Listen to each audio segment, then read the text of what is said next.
Básicamente mi línea principal de investigación está en neurociencia social y cognitiva, es decir, la base neural que nos permite conocer el mundo que nos rodea con respecto a lo cognitivo y la base neural que nos permite a nosotros interactuar con otros seres humanos.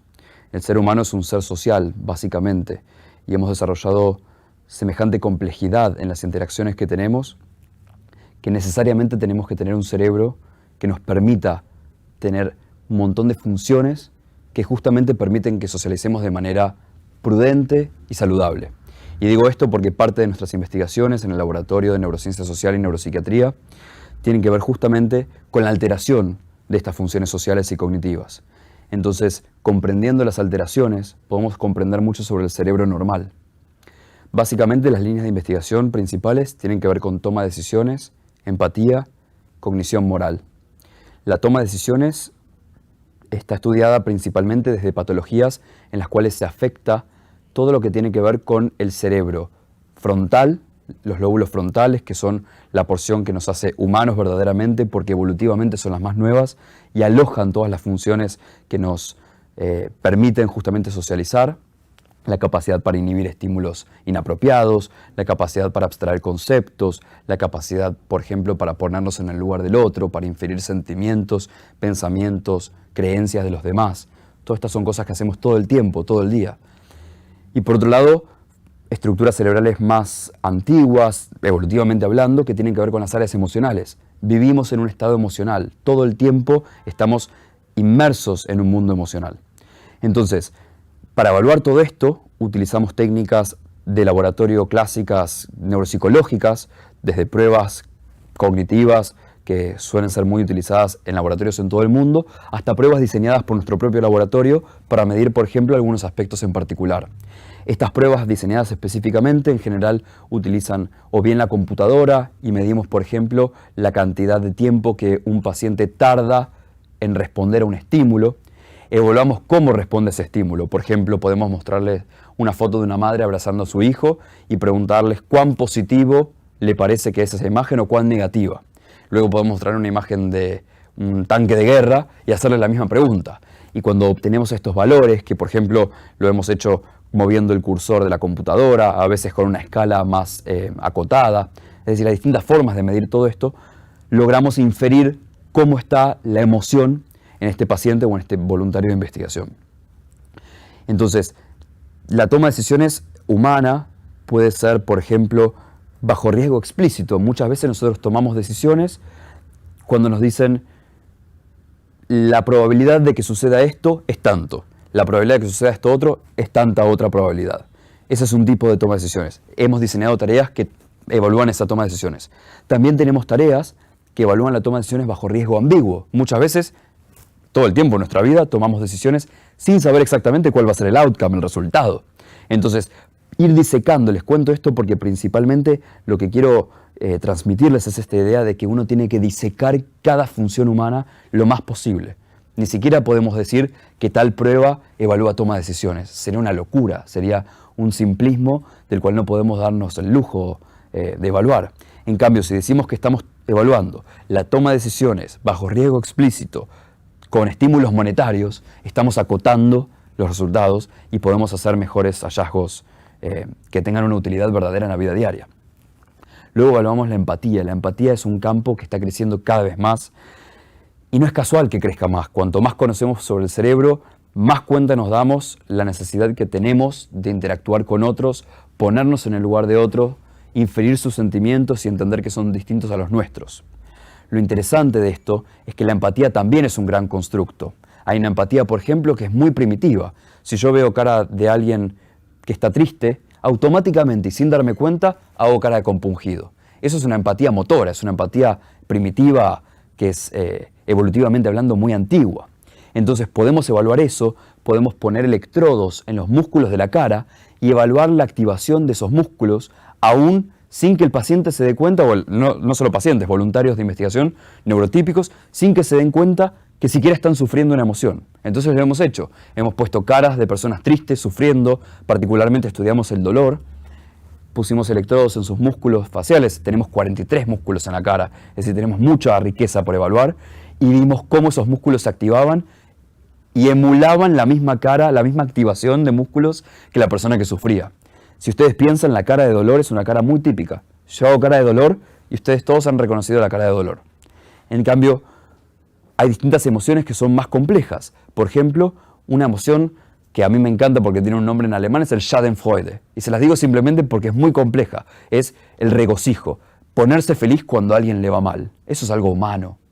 Poder estudiar eso también depende de crear estímulos muy particulares. Entonces, ¿cómo investigamos este tipo de emociones bien complejas? Emociones que llamamos secundarias porque son emociones con un rol social, no son las básicas que ya había descrito Darwin con los animales.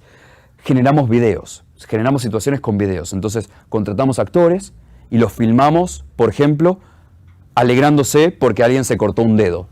Entonces, le pedimos a los pacientes o a los voluntarios neurotípicos que puntúen, por ejemplo, cuánto dolor cree que está sintiendo la persona que se cortó el dedo, pero a la vez cuánta felicidad cree que está sufriendo, o no sufriendo, regocijándose la otra persona. Entonces, con todas estas técnicas vamos accediendo a distintos aspectos de la empatía.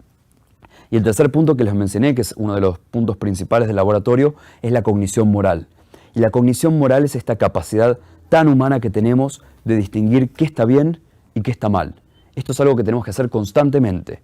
Por ejemplo, estar en un autobús y no cederle el asiento a una persona mayor. Eso es un aprendizaje cultural.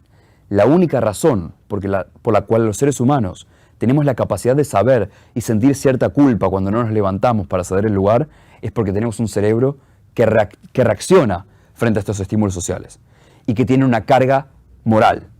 Nadie dice que está bien y está mal. Se construye socioculturalmente hablando. Esa complejidad depende de nuestro cerebro, todo depende de nuestro cerebro. Entonces, poder evaluar cuáles son los circuitos que nos permiten a nosotros hacer esa evaluación, nos permite a su vez comprender muchas de las patologías que se caracterizan por una pérdida de la moral. Por ejemplo, un psicópata. Los psicópatas, cuando ven una persona sufriendo, no activan una matriz de estructuras en nuestro cerebro que sí se activan en una persona que no tiene psicopatía, que es lo que llamamos la matriz del dolor. Si yo en este momento me machuco un dedo con un martillo, se activa una red de estructuras que procesan el dolor en mi cerebro. Pero si ustedes, viéndome machucarme el dedo con un martillo, no tienen psicopatía, se activa la misma red de estructuras. Es decir, tenemos esa empatía.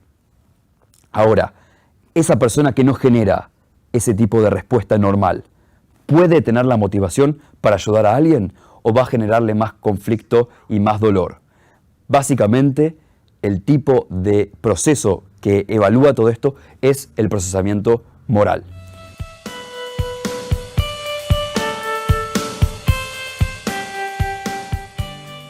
Claramente todo lo que estamos investigando es verdaderamente humano y no podemos comprender la naturaleza humana desde un único ángulo.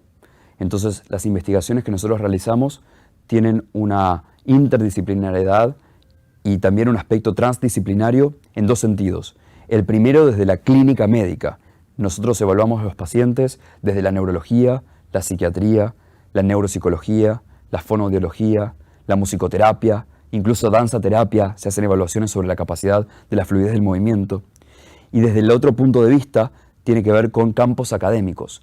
Los campos académicos han impuesto límites arbitrarios sobre qué es filosofía, qué es teología, qué es neurociencias.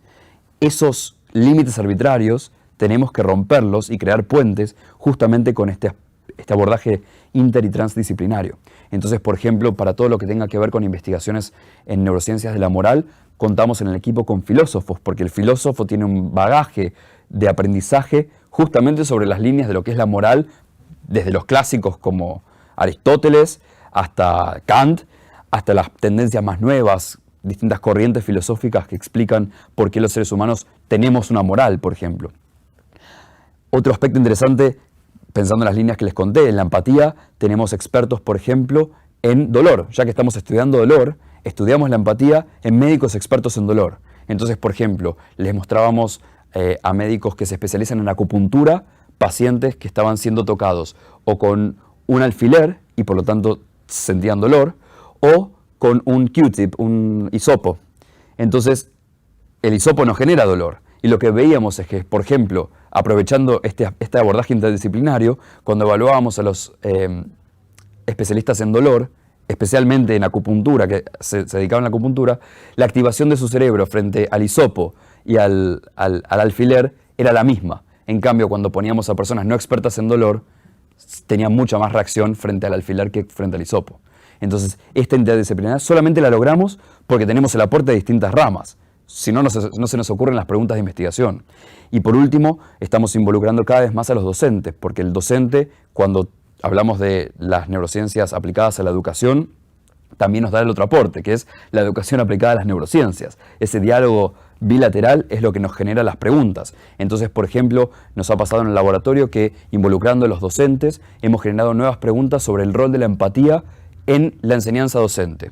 Por ejemplo, uno de los estudios que estamos haciendo en este momento es si el docente que genera un interés por las neurociencias, solamente el interés, y va a una única charla de neurociencias y aprende algo sobre el cerebro, sea lo que sea, si ese profesional de la educación se vuelve más empático. Y si se vuelve más empático, ¿qué impacto tiene en el aula? Entonces estamos evaluando, por ejemplo, el puntaje al final del año en las materias por docentes que fueron a cursos de neurociencias versus docentes que no. Y de a poco estamos construyendo este diálogo.